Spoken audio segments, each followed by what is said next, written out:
Okay, welcome to one of the most important, probably, episodes inside the book. Well, basically, I call it Where Do I Start and How Do I Restart if I'm already inside the game, or how do you restart when you're already inside the game.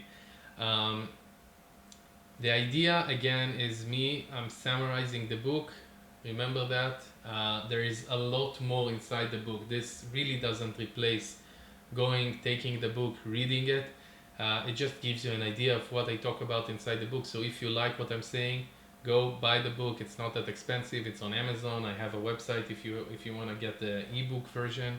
Um, so in general, this chapter is really about not giving you a fish, but teaching you how to fish in terms of really understanding. I go deeper later in the book when I talk about fake and real gurus and stuff like that, but the idea is that whether you're outside of the industry or inside the industry, this is a chapter that, and this is the reason why, one of the reasons why it's a very important chapter. This is a chapter that everyone needs to know about, because even if you're outside the industry, or even if you're inside the industry, you're still going to have to restart. Why? Because the industry changed, because the niche or campaign that you were running stopped working, and you want to adjust and you want to keep moving. So this really applies to anyone. That's the first idea. The second idea is that lots of people are really into really, asking me. We get on a consultation and they would tell me, okay, what do I do tomorrow? What about next week? What about next month? People really want to know, like, specific action items that they would be able to run tomorrow and just like implement into their business or into the list of tasks, so that they would be able to get going inside the industry. And what I usually try and explain to people is that I really understand that they want to take action tomorrow, but starting, especially in this industry, but I believe this really has to do with lots of other industries as well. It doesn't have to do with a specific action item. It has to do with the mindset that you need to change first, and you need to get into a certain mindset. And you need to understand that, just like any sophisticated question, this is a completely dynamic and specific answer.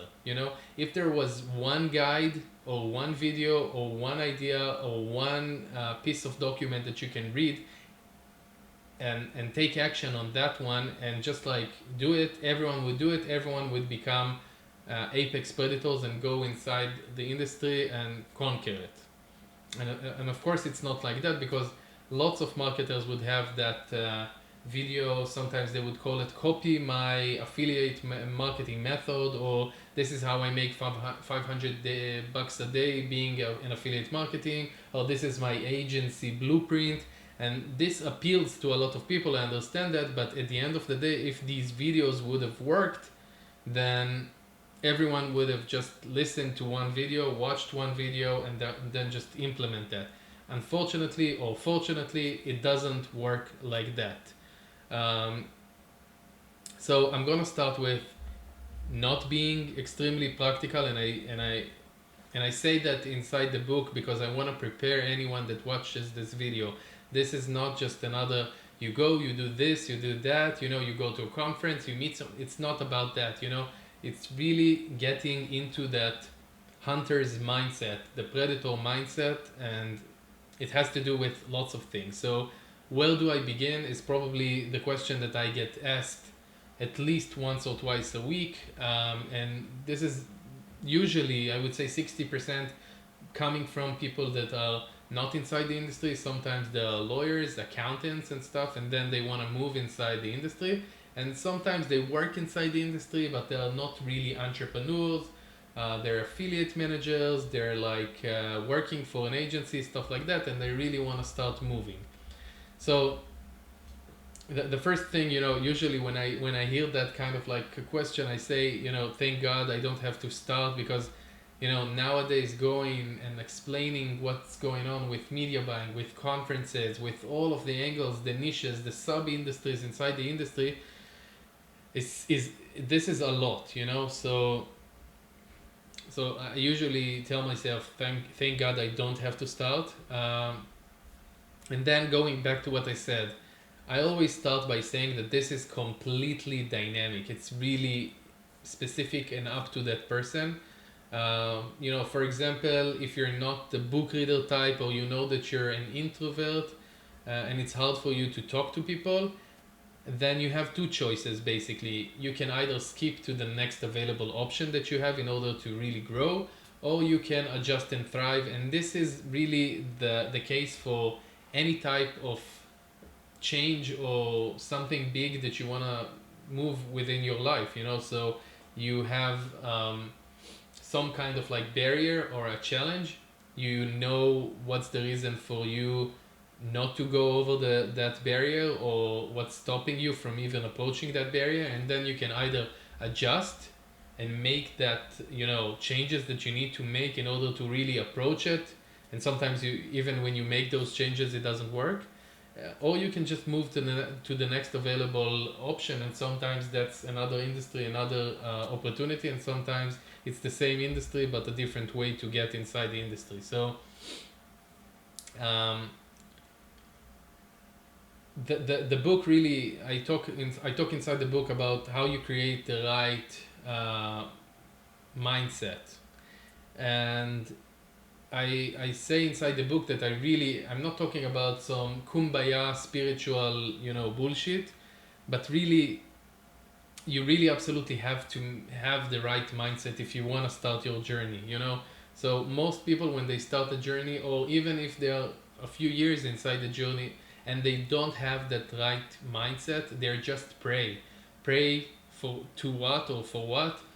Being too naive, choosing the wrong partners, choosing the wrong affiliate networks, not negotiating the right CPAs or offers right, lots of other stuff like that. So a mindset is really everything, because when you do have that mindset, you're able to really go after that. So when people, you know, and this is the best example that I use, you know, when people tell me that they're going to the casino every year in January, there are a few conferences in Vegas, and people say, okay, you know, I'm just going to invest like $1,000, $100 in the casino, and that's what I'm going to lose. And once I lose that, then I'm going to, you know, that's my limit. And they're always like kidding about that. They want to make sure that everyone thinks that they're not a gambler, they don't have a gambling addiction, stuff like that. And I always tell them that that's probably the worst mindset. That's a very prey like mindset to be in, because unless you're really into losing, and who is into losing, um, I don't think that you should, you know, be into that mindset. Because, and I also don't think that this is the reason why people are reading this book. People are reading this book or watching this video because they want to move forward, because they're into personal development and they want to take it to the next level. um, so I mean, like, what I'm trying to say is that even if you're playing at the casino for entertainment purposes, why not play to win? You know, you want to play, it doesn't matter, do your best when you're inside the field, even when you're playing on your PS5 or Xbox or whatever. So again, don't get me wrong, I'm not suggesting that you need to come with like an unlimited budget, and I'm also not saying that it's a smart move to go and gamble. I'm just using that as an explanation on how people really reach. um, you know, the casino example is very easy because it talks about losing, winning, and money. So it's very, you know, black and white, you know, it's very binary. But when people are inside a conference, they might have the same mindset regarding clients, potential clients, number of meetings. You know, they just want to close two clients, and that's that. They just want to find one potential deal, and that's that. Why? You know, if you're playing inside the field, you're playing to win. You're already inside the field. You came out of, you know, where the audience is basically watching, and you know, you went inside the field, so you wanna do that. So um, for example, the right mindset would be, I always tell people, why not say that you're going to stop playing once you win an X amount of money, because that's a ratio that's very that logical, or it makes sense. compared to what you invested or the time that you're playing the game, for example.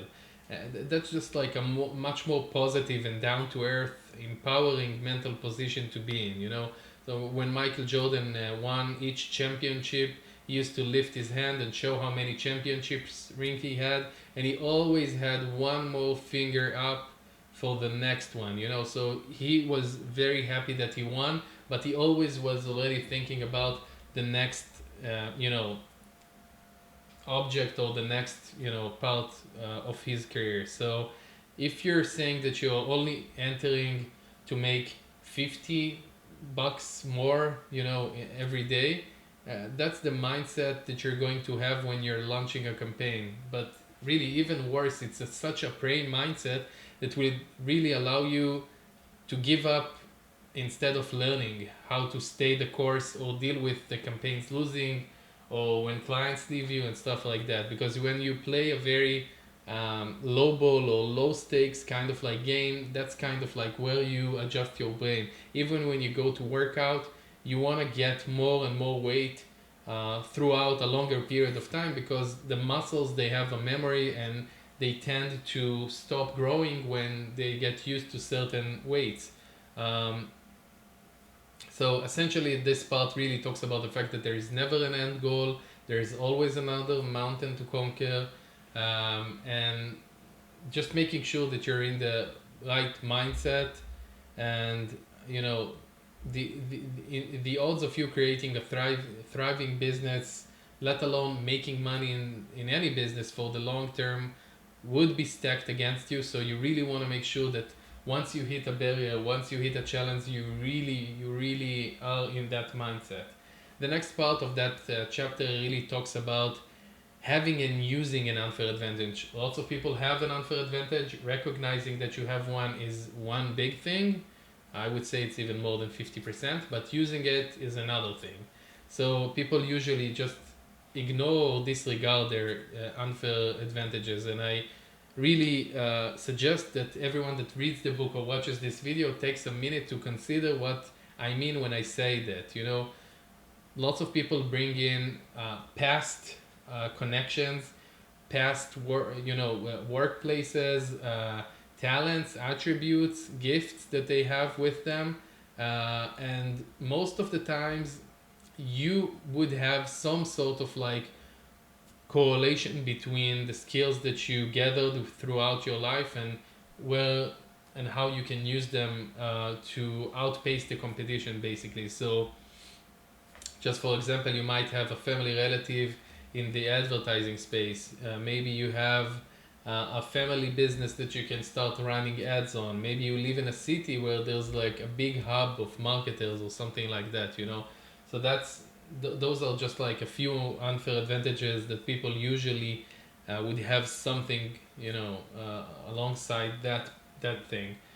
So I mean, regardless whether where you are now, whether you're like inside the industry or you are outside of the industry and you want to get in, I would suggest that the first part would be mapping your current assets, skills, and advantages, even if you don't think they have a direct correlation or, you know, a connection to the industry. Uh, Once you map them, sometimes people like to write them, some people like to record themselves. Sometimes that really helps uncover a big unintentional blind spot that everyone has. You know, I have them as well. So what I usually do, for example, it works for me. I like asking a friend. You know, the type of friend that really tells you like tells it like it is, tells you the truth honestly. That's the best thing that works for me.